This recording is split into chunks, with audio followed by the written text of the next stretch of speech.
So Hello Neighbor is a game that you're all familiar with and most likely at some point even enjoyed. However, you also are probably part of the mass amount of people who nowadays have a modern hatred towards the title. And so today I wanted to go through both the problems with the game as a whole that made it such an unlikable concept, and also how internet culture has seemingly gone against the game in recent years, playing a reverse effect on TinyBuild's initial plans to build an internet community to support them. Or basically, this is why Hello Neighbor failed.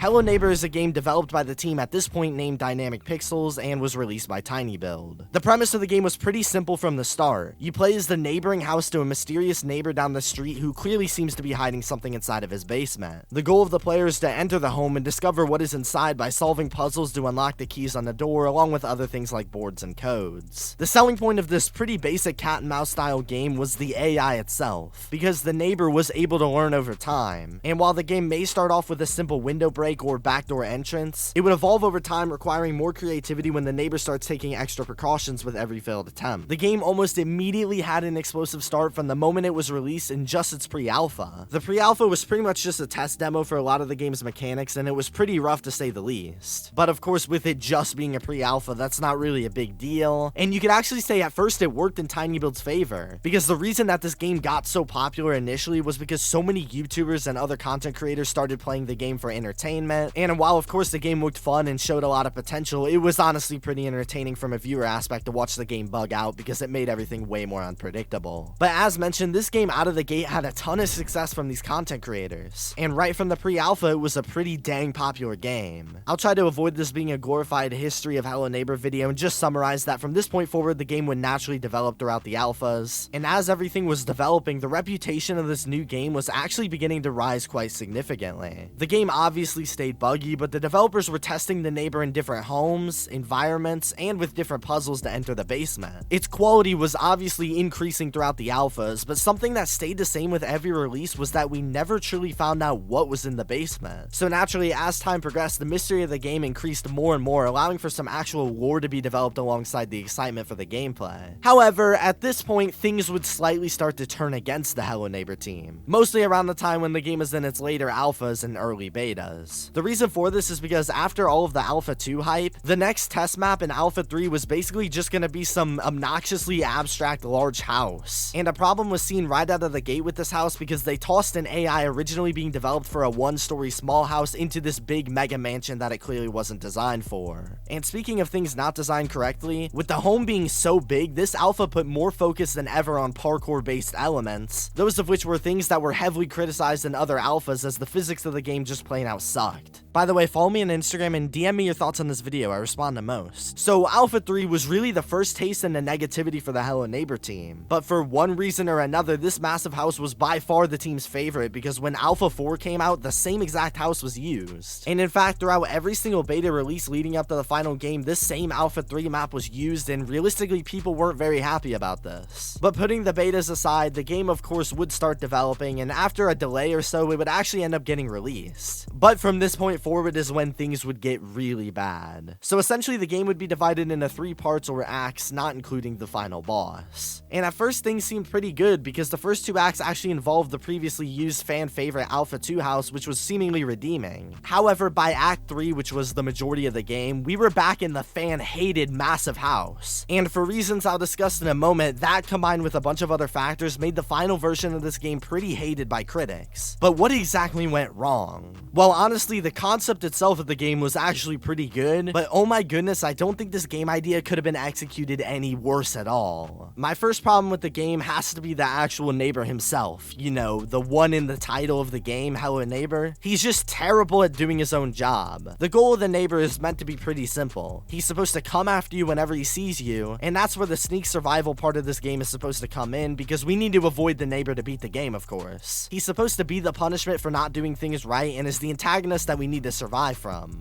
But here's the problem. His AI that is responsible for the flow of the entire game is absolutely dreadful. I mentioned when talking about the first couple of alphas that the neighbor was pretty good to an extent. I mean, sure, he was still sort of annoying because he was such an aggressive character and was more than happy to ruin all of your progress by boarding up a window you needed, but I feel like those aspects were in good nature of the game and they made it pretty fun. What isn't fun at all though is in the newer alphas and betas where the neighbor did just 2 things. He placed cameras and he changed chased mindlessly. The premise of the original couple parts of the game is that we were supposed to sneak around his home, and if we ever needed to distract him or have him move into a different area, we could do things like start up an alarm clock that he'd have to tend to for a few seconds. But here in the third alpha, all of this just gets thrown out of the window because entering the house gets so difficult when he's constantly placing cameras and is always just sitting there waiting for you. And the home itself is pretty unbalanced because by the time we get to like the third floor, he's essentially not even a part of the game anymore because he just can't reach you. This weird dynamic with the neighbor, who's supposed to be the main antagonist of the game, just makes it all less fun, honestly. And realistically, if he wasn't in the game at all, I could argue that the newer releases of the game at least would be a lot better. Especially since a lot of the game is revolved around puzzles, since of course it is a puzzle game, but trying to focus on puzzle elements while having a neighbor who only knows how to just run in your direction with hardly any way to counteract him when you're already in this home is just not any fun at all. Moving from the neighbor himself, who already single-handedly makes this game sort of a bust, I found an issue that could be even bigger. And that issue is the problem with this game's platforming and physics. They just suck. Back in the first alphas, when the game was good, something that seemed like a charm was that there were multiple ways of beating the title. One of the more alternative methods, for example, involved being able to do things like stack boxes to reach otherwise unreachable positions in the game. But when trying to do this, what people realized is that doing it is basically impossible to do without having an absolute headache because the physics were just terrible. So simply put, people just didn't try it. And that was perfectly fine because there were so many other ways to beat those various versions of the game. But fast forward to the mega mansion we're forced into, there's no choice. We have to parkour and combat the horrible physics of this game just to progress. We're constantly jumping around the map to get to certain positions in the game, making it unreasonably hard. And sure, a game being difficult doesn't have to be a bad thing. I mean, games can be challenging, hard to master, and so on. But the horrible physics don't motivate me to want to keep playing and get inside the basement. They just make me want to turn the game off. One of the worst examples of these parkour elements actually happens in something called the nightmare sequences of the game, which, if you didn't know, were supposed to be extra mini-games to unlock abilities that would help us on our journey through the basement. But one of those game modes in particular is all about parkour. Jump around through a pantry, fly on paper planes, but don't fall off because then you'll have to do it all over again. If this just looks like a nightmare, trust me, it is. By the way, another thing about the gameplay that entirely ruins it for me is the puzzles. I haven't talked much about the puzzles in the game because for the most part they're actually fine. However, tying back into the game being unnecessarily hard in Alpha 3, the puzzles in this game just make no sense. We're talking things like setting up a birthday party for a bunch of mannequins, and there's also a puzzle where we find a picture of a room, and then we have to go and replicate what the room looked like by putting all the items in with it. These puzzles are so hard, not because it makes your brain think, but because it makes your brain not know what the hell to do at all. If you beat this game without a walkthrough, I commend you because I don't know how anybody else did, but it's just another example to show that TinyBuild was trying to make this game more difficult by just making it unfun. Anyway, the largest and most annoying issue of all is of course going to be this game's unbelievable amount of bugs. I would normally categorize this part of the video by every single version of the game because usually from the pre-alpha to the final version, the bugs and glitches should improve over time, but that's the exact problem that this game faced. They didn't. Like, not at all. In fact, since the homes kept getting bigger and more complicated, you could definitely argue that they got worse. Like, a lot worse. The bugs throughout this game were entirely unavoidable, and most of them ended up entirely ruining the experience. There's the small bugs, if you can even call them that include physics issues, falling through the map, animations, and other non-crucial things being bugged out, but then there's the game-breaking bugs. Our buddy the neighbor, as mentioned, doesn't often show up in the game since we spend most of our time out of his reach until we try to leave where he proceeds to eat our faces off, but sometimes you'll notice that you haven't seen or heard from the neighbor in a while, even while you're downstairs. Well, that's the case until you start checking some of the nearby walls that he's got himself stuck in. Yep, the neighbor gets stuck.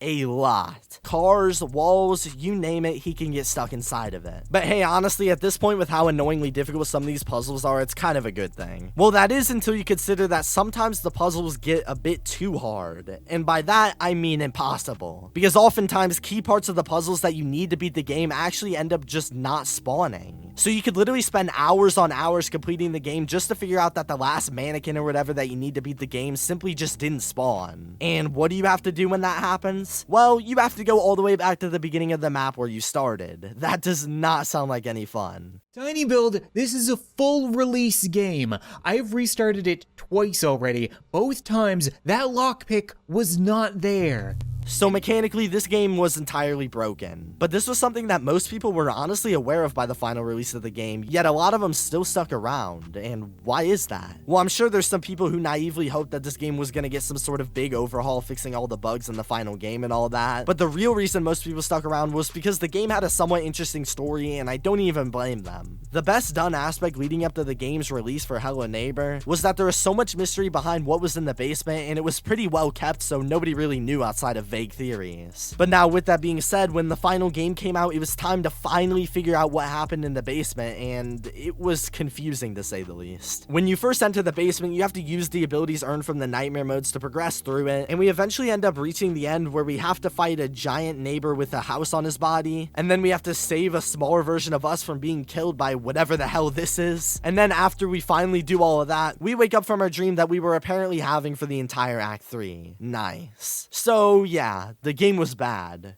Just really bad. But the thing is, this wasn't the last Hello Neighbor game. And in fact, there were many more released after this with similar styles and gameplay, but people don't seem nearly as attracted to these games and almost seem to be intentionally avoiding their existence entirely. But why is that? Well, as we know, Hello Neighbor had initially grown from many YouTubers and content creators praising it and playing it. But nowadays, I actually think the opposite effect has happened, and now YouTubers and content creators are the reason that so many people avoid it. And I'm gonna be honest here, I think that modern internet culture has actually made it popular to hate Hello Neighbor. The first instance of this, besides the infinite amount of memes about how garbage the game was, comes from this screenshot of the Hello Neighbor Twitter essentially begging for MatPat, one of the big contributors to Hello Neighbor's success in the content creator field, to make theory videos discussing their other projects. This screenshot is probably the most famous screenshot of anything Hello Neighbor related, and I mean, it's pretty funny. But this also started a huge wave of people bombarding Hello Neighbor for what it is, especially after what it once was. This was in April of 2020, and around this time, me along with a lot of other people would actually end up creating a couple videos talking about this game retrospectively in its own negative light. Now let me get this clear, I don't think I started the trend of hating on this game, it's been done for years and years, but I do think I might have unintentionally made it worse. Because after this point, more and more people began to talk about this game negatively, and I was even emailed once by one of the creators of these hating on Hello Neighbor videos saying that I directly inspired their video. And while I'm glad my video may have started a conversation for other people to give their own opinions on the game, I honestly think that these videos, along with all the other controversies, have progressively snowballed in recent time and have led to this game being a bit overhated in my opinion. Some people are even calling it out for being a copy of the Five Nights at Freddy's formula. And I mean, they would be right. Similar to FNAF, Hello Neighbor was a game that targeted children in horror, used gameplay YouTubers to help it grow, and focused heavily on the lore aspect while doing it. But I don't even really think that's a bad thing, and then again, that same thing could be applied to like any other indie horror game. So take that for what you will, but regardless, this new wave of hate among the YouTube community that once held this game up to where it was may have actually brought the game deep down into its own grave.